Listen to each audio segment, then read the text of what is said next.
기초연구에서부터 보건의료, 바이오 신소재와 신에너지 개발까지 첨단 생명공학 연구를 통해 국가 경제 발전을 선도해온 곳이 있습니다. 바로 한국생명공학연구원인데요. 네, 줄여서 생명연이라고도 하죠.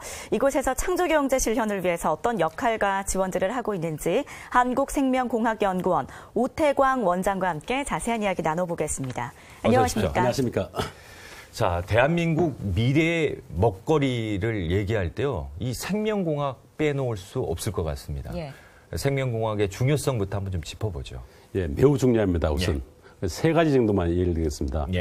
인간이 살아가는데 풍요롭게 삶의 질을 높이면서 살고 싶어합니다. 그 문제를 해결해 주는 게 생명공학입니다. 그렇죠. 두 번째는 경제적 이유입니다. OECD가 2030년에는 바이오 경제 시대가 될 거라고 예측하고 있습니다. 이거는 생명공학 기술과 다른 기술이 융합하여 세계 시장을 주도한다는 뜻입니다. 특히 생명공학 분야는 현재 13.5%씩 고성장하고 있습니다. 이런 추세로 2025년이면 생명공학 분야의 시장이 전 세계를 석권할 거라고 우리는 예측하고 있습니다. 세 번째 중요한 문제는 인류가 가장 고민하고 있는 문제가 고령화 문제, 기후환경 문제, 감염병 문제, 자원이 부족한 문제 이런 겁니다. 이런 걸 해결할 수 있는 게 생명공학 기술입니다. 그래서 제 생각 같아서는 지구에 인간이 살아가는데 가장 중요한 기술이 생명공학 기술이라고 생각합니다. 네. 그렇게 가장 중요한 생명공학의 중심에 있는 생명연은 어떤 곳을 하는지 궁금한데요. 이 생명연이요. 우리나라에서는 유일하게 아주 바이오 분야에서 정부 출연 기관이라고 합니다. 이 연구기관에서는 어떤 일을 하고 있나요? 지금 현재 정부에서 주도하고 있는 게 주로 창조경제 쪽으로 굉장히 강조를 하고 있습니다. 그런데 저희들도 이제 창조경제 쪽에 굉장히 관심을 두고 있는데 어떤 방법이냐면 지금까지는 대부분 다 모방 연구였습니다. 따라가는 연구를 해가지고 기존 시장을 나눠 먹는 이게 이제 패스트 펠로라 그러죠. 그런 연구였는데 지금은 이제 창의성을 갖고 새로운 연구와 새로운 시장을 개척해 나가자는 퍼스트 무브로 가자는 게 지금 현재의 시대가 필요한 요구입니다. 그래서 저희들은 우리나라 지금 ICT 산업이 가장 잘하잖아요. ICT 산업에다가 BT 산업의 콘텐츠를 실어가지고 BT 산업이 지금까지 가장 문제가 되고 있는 게 산업화 빨리 안 되는 거였습니다. 이걸 산업을 빨리 되게 만들게 하려고 하고 있고 두 번째 그렇다 해가지고 우리나라가 모든 걸 다 하면 되지 않지 않습니까? 그래서 제가 5개 분야를 잡았습니다. 윤체 분야, 노화 분야, 바이오 융합 분야, 바이오 의학 분야, 바이오 화학 분야 이 5개를 잡아가지고 이걸 집중하겠다 생각하고 있고 또 중소기업들 이런 데는 저 기계도 없고 저 재료도 없습니다. 그래서 기계 재료를 전부 다 할 수 있도록 우리가 9개 인프라를 정부에서 지원해가지고 지금 잘 구축되어 있습니다. 이거를 중소기업과 중견기업에 같이 공유한다면 분명히 시너지 있게 잘 될 거라 생각합니다. 또 하나는 정책적인 문제에서도 중요합니다. 그래서 우리가 창조경제 실용화 본부를 만들고 중소 중견기업들이 쉽게 기업에 다가갈 수 있도록 산업화를 할 수 있도록 도와주고 있습니다. 자, 창조경제 실현을 위한 다양한 노력들을 하고 계시는데요. 이 생명공학연구원 같은 경우는 첨단 생명공학 기술 분야의 원천 기술을 개발해서 기업들에게 많이 이렇게 그 도움을 주는 그런 역할을 하시는 거죠? 지원을 하고. 저희들이 하고 있는 게 크게 두 가지입니다. 지금 국가적으로 생명과 관계된 원천 기술하고 또 기업을 도와주는 두 가지 역할을 하고 있습니다. 그런 측면에서 창조경제를 위한 연구활동 지원도 좀 다각도로 지금 모색하고 계시는 거죠? 창조경제 연구활동에는 정말 중요한데 지금까지는 연구자들이 그냥 좋아서 하는 연구를 했습니다. 그런데 이제는 수요자, 고객이 원하는 걸 해야 되겠습니다. 그래서 저희들이 대기업 22개를 포함해가지고 150개의 기업 생태계를 만들었습니다. 그 생태계에서 필요한 게 뭔가를 했더니만 미래 또는 현재에 필요한 그 원천 기술하고 산업화 기술을 파악해가지고 여기에 맞춰가지고 저희들이 아까 말한 5개 연구소를 배치를 했습니다. 그래서 우리 연구했는 게 산업계와 바로 연결할 수 있는 시스템을 완비했습니다.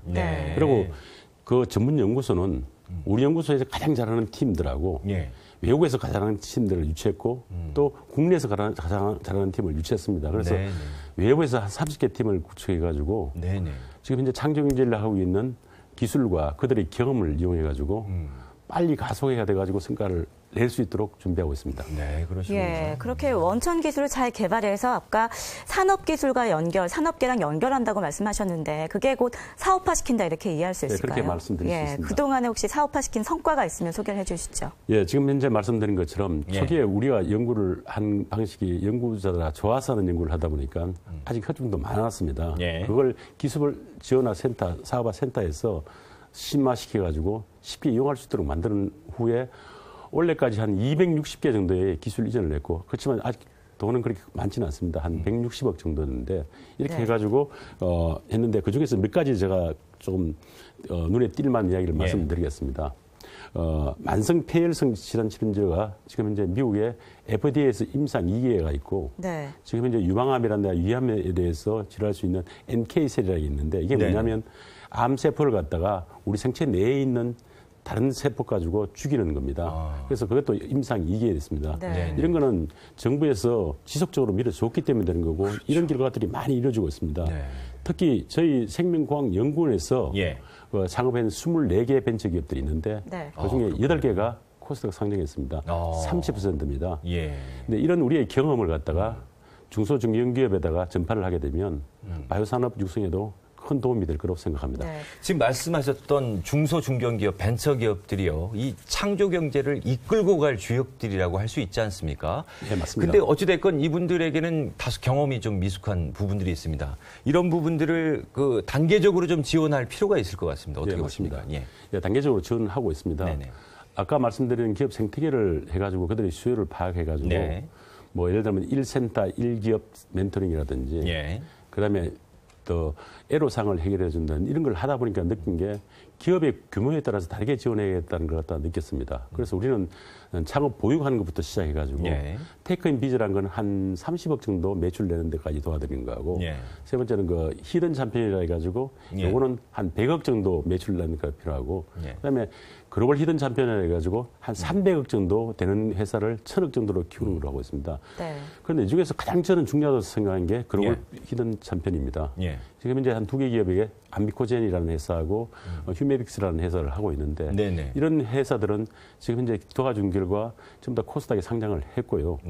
지금 현재 다른 기업보다 한 2배 정도 빠르게 성장을 하고 있습니다.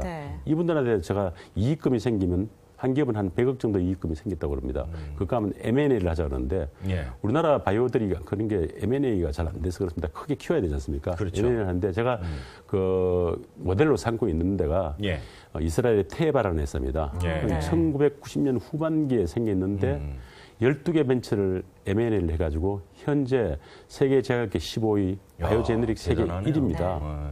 이렇게 키워야 되지 않습니까? 그런데 지금 아미코젠에서는 이미 세계 기업에다가 투자를 하고 있고 세계 기업을 M&A를 할 준비를 하고 있습니다.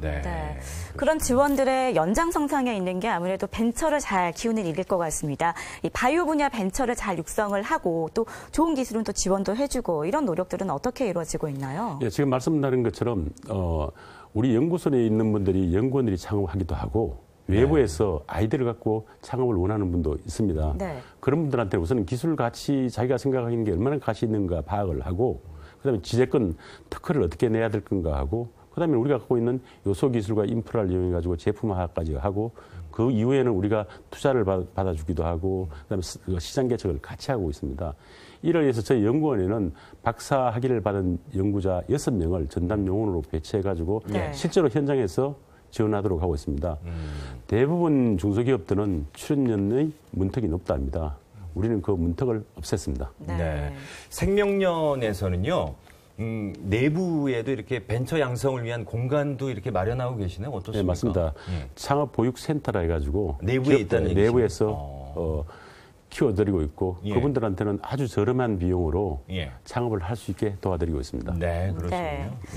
또 이제 창조 경제를 위해서는 좋은 일자리 많이 만들어내는 역할도 중요하잖아요. 생명연에서는 이렇게 일자리를 창출하고 또 전문 인력을 키워내고 이런 부분에 대한 노력은 어떻게 이루어지고 있나요? 저도 아까 뉴스에 잠깐 들으니까 청년 실업 때문에 굉장히 걱정이 큽니다. 저도 걱정이 큽니다. 일자리 창출이 정말 중요합니다. 예. 그래서 저희들은 아까 말씀 기업 생태계를 만들었고 두 번째는 전 대학교 총장님들하고 대학하고 우리가 이 생태계를 만들고 있습니다. 네. 한 7개 대학으로 생각하는데 지금 현재 3개 대학 총장님들과 완성했는데 여기에 대한 배출된 인원을 예. 우리 기업 생태계에 있는 기업에다가 취업을 알선할 생각이고 예. 두 번째 그중에 창업을 원하는 분들은 아까 말씀하신 창업 보육을 해가지고 그분들이 창업을 잘할 수 있도록 한다면 일자리 창출이 될 거라 생각합니다. 예. 또 하나는 중간 리더가 중요합니다. 그래서 예. 창업 중간 리더는 작년에 제가 미국에 NIH 가서 협정을 맺고 예.